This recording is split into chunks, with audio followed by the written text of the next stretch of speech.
Tras el fallecimiento de Jesús, ocurrieron una serie de eventos extraordinarios. En primer lugar, un fuerte temblor sacudió la tierra. La misma creación parecía reaccionar ante la partida de Jesús. Se cuenta que un terremoto se desató y las rocas se rompieron, como si la naturaleza misma se estremeciera ante la pérdida del Hijo de Dios. Según el Evangelio de Mateo, la tierra tembló y las rocas se fracturaron, lo cual sugiere que este fenómeno fue una poderosa respuesta terrenal a los eventos divinos que tuvieron lugar en el Calvario. En segundo lugar, se produjo un fenómeno: las sepulturas se abrieron. El Evangelio de Mateo narra un evento que no se encuentra en los otros evangelios. Las tumbas se abrieron y varios cuerpos de santos, personas que formaban parte del pueblo de Dios y que habían fallecido, resucitaron y salieron de sus sepulcros. Después de su resurrección, estos santos entraron en la ciudad santa de Jerusalén y se manifestaron ante muchas personas, como se describe en Mateo 27, 52-53. Si bien los terremotos pueden causar daños en las tumbas, especialmente considerando que a menudo estaban talladas en roca, la resurrección de estos cuerpos solo puede atribuirse a la intervención directa de Dios. Esto sugiere que, aunque Palestina está ubicada sobre una importante falla sísmica y los temblores no son inusuales, la combinación de estos eventos junto con la ruptura de las rocas de las tumbas proporciona otro testimonio significativo de la importancia de la crucifixión de Jesús. Pronto, otro terremoto testificaría otro evento divino la resurrección de Jesús. El relato único de Mateo sobre estos eventos resalta el triunfo sobre la muerte que se logró mediante el sacrificio de Jesús en la cruz. Aquellos que resucitaron son descritos de manera literal como personas que habían fallecido, utilizando una expresión común en el Nuevo Testamento para referirse a aquellos cuyo destino eterno está asegurado. Tal como se narra en el testimonio inicial, la resurrección sobrenatural de estos santos y su aparición en Jerusalén son un testimonio palpable de la eficacia de la obra de Jesús en la cruz y de su resurrección posterior. La designación personas santas probablemente se refiere a figuras piadosas del Antiguo Testamento, destacados héroes y mártires de la historia de Israel, elegidos para llevar un testimonio milagroso de estos eventos. Su manifestación ante las personas en Jerusalén atestigua la victoria sobre la muerte en su resurrección y en la de ellos.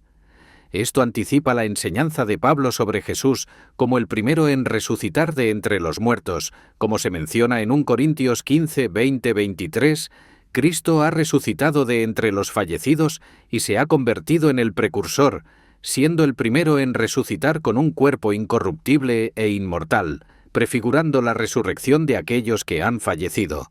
Al igual que el pecado entró en la humanidad a través de un hombre, Adán, la salvación entra en la humanidad mediante el sacrificio de Jesús, y todos serán renovados en Cristo. Sin embargo, cada uno resucitará en su debido orden, primero Cristo como precursor, y luego aquellos que pertenecen a Cristo resucitarán con cuerpos incorruptibles e inmortales. La resurrección de estos individuos, que ocurrió después de la resurrección de Jesús, representa un adelanto de la resurrección que todos los seguidores pueden anticipar. A través de la muerte de Jesús, ha surgido un nuevo día en el cual la muerte ha sido vencida por la muerte misma, permitiendo la resurrección hacia la vida eterna. Es importante destacar que esta resurrección de aquellos enterrados en esas tumbas ocurrió solo después de la resurrección de Jesús, y estos resucitados ingresaron a Jerusalén, donde se manifestaron ante numerosas personas, dando testimonio de la liberación que la resurrección representa. La Biblia no proporciona claridad sobre si los santos que resucitaron volvieron a fallecer o ascendieron al cielo junto con el Señor Jesús. El fallecimiento del Hijo de Dios tuvo un impacto incluso en la naturaleza misma. El elocuente predicador Charles Perkins señaló que aunque los corazones de los hombres no respondieron a los angustiosos gritos del Redentor moribundo, las rocas sí lo hicieron. Las rocas se resquebrajaron. A pesar de que Jesús no murió por las rocas, estas rocas demostraron una mayor sensibilidad que los corazones de los seres humanos por quienes Él derramó su sangre y se sacrificó en la cruz del Calvario. Es plausible interpretar que Mateo deseaba que reconociéramos que el temblor ocurrió el mismo día de la crucifixión de Jesús y posteriormente en el día en que se manifestó como el poder renovado de una vida resucitada. Fue un evento tan intenso que permitió el retorno de algunas personas piadosas que habían fallecido. Este es uno de los episodios más inusuales dentro del Evangelio de Mateo, y es importante destacar que no se menciona este acontecimiento en ninguna otra fuente aparte de Mateo. Tercero, un evento sobrenatural tuvo lugar. El velo del templo se rasgó en dos partes, como se relata en Mateo 27, 50, 51. En ese momento, Jesús clamó con gran voz y entregó su espíritu voluntariamente, liberándolo soberanamente de su cuerpo, de acuerdo con el plan de su Padre. La cortina que ocultaba el lugar más sagrado del templo se rasgó de arriba a abajo. Esta cortina era el único elemento en el templo que marcaba la separación entre la zona sagrada y la parte más sagrada del recinto, y simbolizaba la distinción entre Dios y la humanidad. El libro de los Hechos, capítulo 6, versículo 7, menciona que en los primeros tiempos de la Iglesia, muchos sacerdotes abrazaron la fe.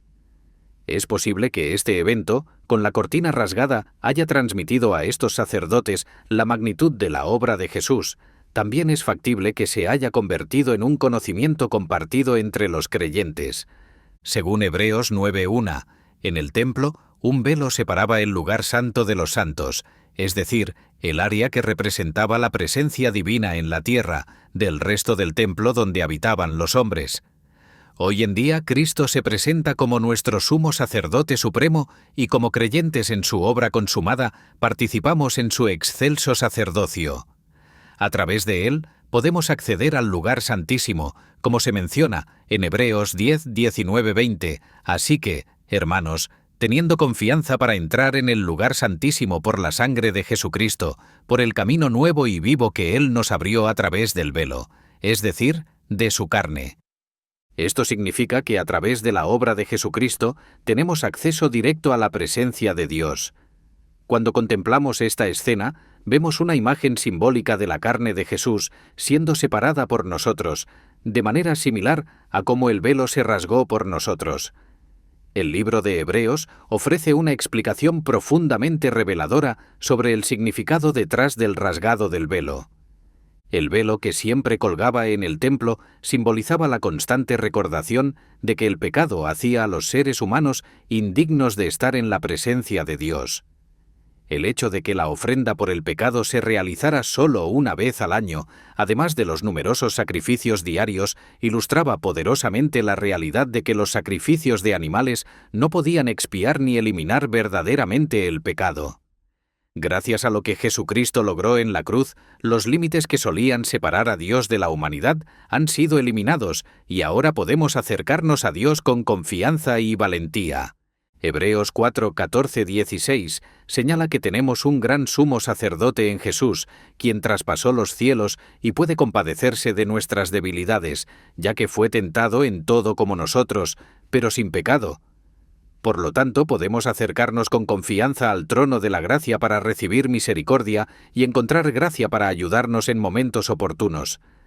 Esta bendición oportuna llega justo en el momento adecuado.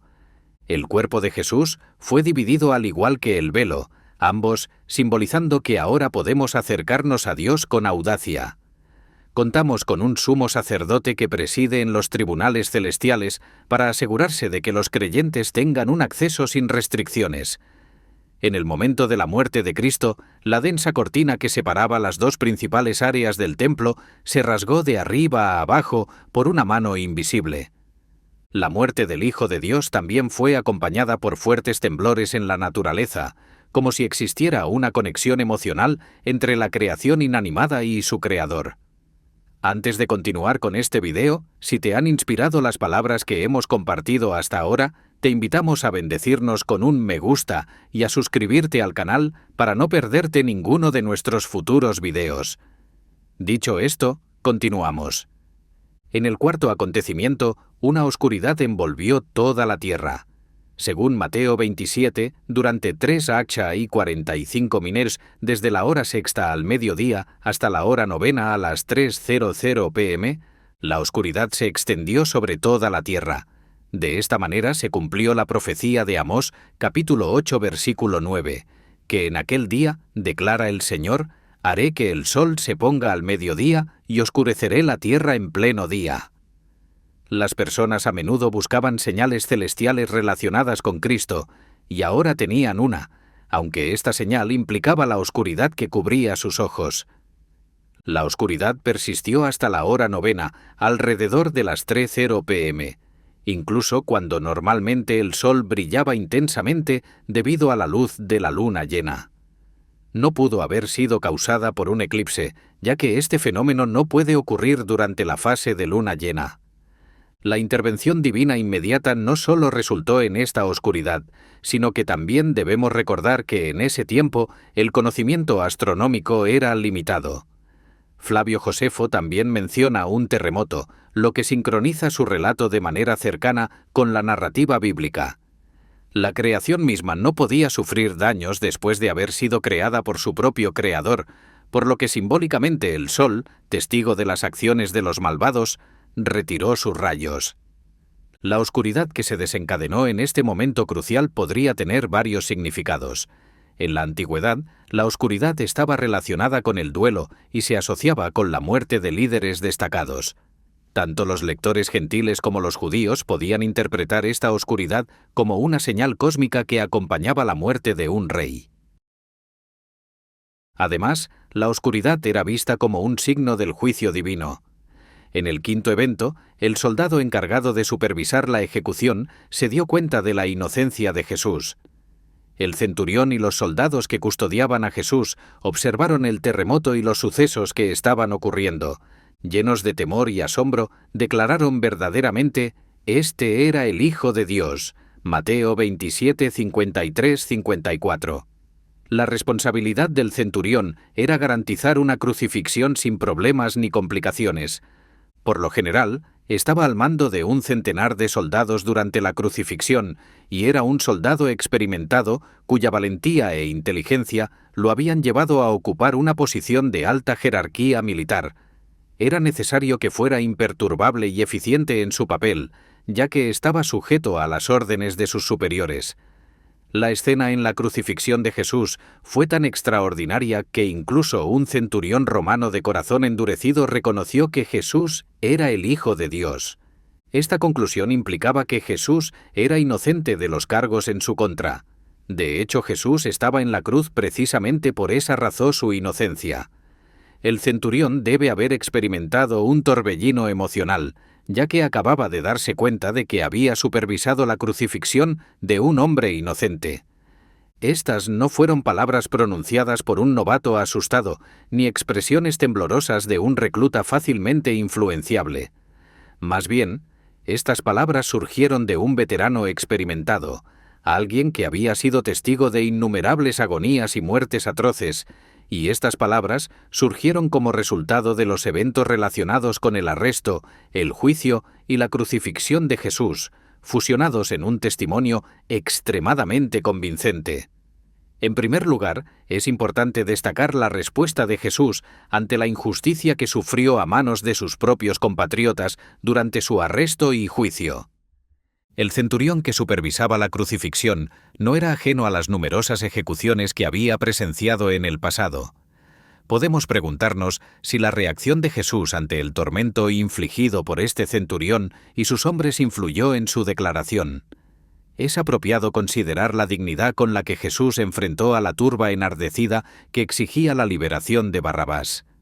En su lugar, después de ser azotado, Jesús fue entregado a los soldados para ser crucificado.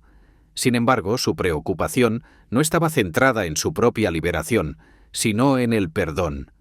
El acto de clemencia de Jesús hacia aquellos que lo rechazaron y hacia los soldados que lo crucificaron, incluyendo a este centurión, se resume en sus conmovedoras: «Padre, perdónalos, porque no saben lo que hacen». Lucas capítulo 23, versículo 34. Esta oración refleja la compasión y la gracia de Jesús, incluso en medio de su sufrimiento y persecución. muestra su deseo de perdón para aquellos que estaban llevando a cabo actos injustos en su contra y podría haber dejado una impresión duradera en el centurión y en todos los que fueron testigos de su crucifixión. El hecho de que el centurión confesara que Jesús era el Hijo de Dios es significativo, ya que los romanos adoraban a una serie de dioses y diosas, y la declaración de que alguien era el Hijo de Dios tenía un significado especial en ese contexto. Esta confesión puede haber llevado al centurión a cuestionar su propio sistema de creencias y a considerar la posibilidad de que Jesús fuera quien ser. La declaración del centurión no solo atestigua la inocencia de Jesús, sino que también reconoce su divinidad. Este testimonio, dado por un testigo imparcial y experimentado en cuestiones de muerte y ejecución, agrega peso y credibilidad a la afirmación de que Jesús era el Hijo de Dios. En sexto lugar, muchas mujeres piadosas observaron desde lejos. Mateo 27, 55-56 menciona que entre las personas que estaban observando la crucifixión de Jesús desde lejos se encontraban muchas mujeres que habían seguido a Jesús desde Galilea y lo habían servido.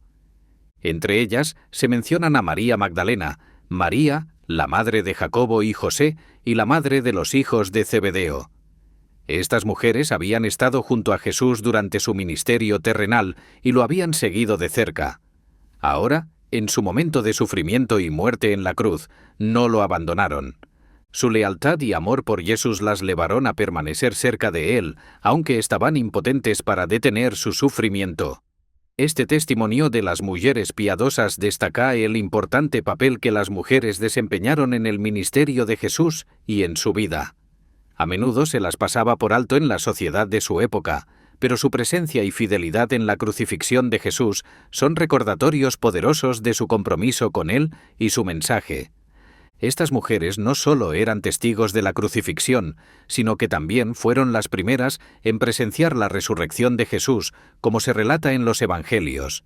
Su papel en la historia de la fe es fundamental, y su presencia en la crucifixión es un testimonio conmovedor de su devoción a Jesús. Por último, el cuerpo de Jesús fue preparado para el sepulcro. Después de la muerte de Jesús, José de Arimatea, un hombre rico y miembro del Consejo Supremo judío, fue a Pilato y pidió el cuerpo de Jesús. Pilato concedió la solicitud y José, junto con Nicodemo, un fariseo que había visitado a Jesús de noche en el pasado, prepararon el cuerpo de Jesús para la sepultura.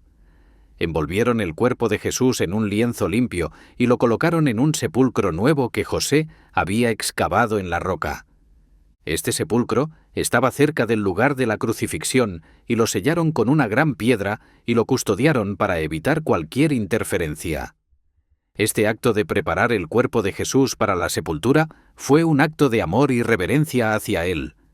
Aunque Jesús había muerto en una cruz como un criminal, José y Nicodemo lo trataron con dignidad y respeto en su muerte.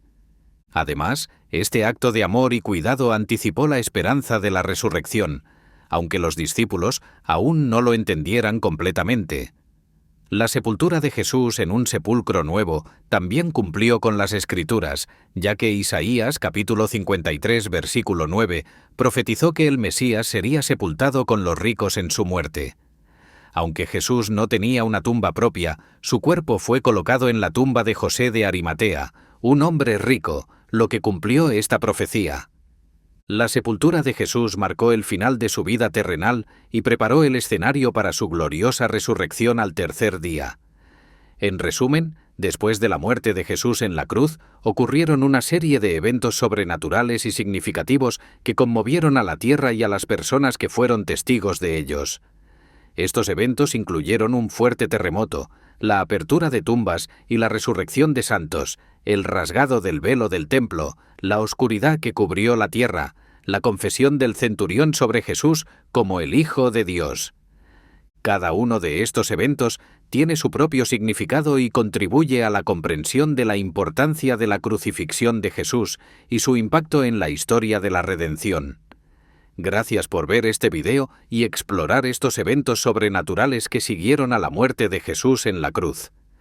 Si te ha gustado este contenido, te invitamos a que lo compartas y te suscribas a nuestro canal para más videos relacionados con la fe y y la espiritualidad. Si tienes alguna pregunta o comentario, déjalo en la sección de comentarios y estaremos encantados de responderte. Que tengas un día bendecido y lleno de paz.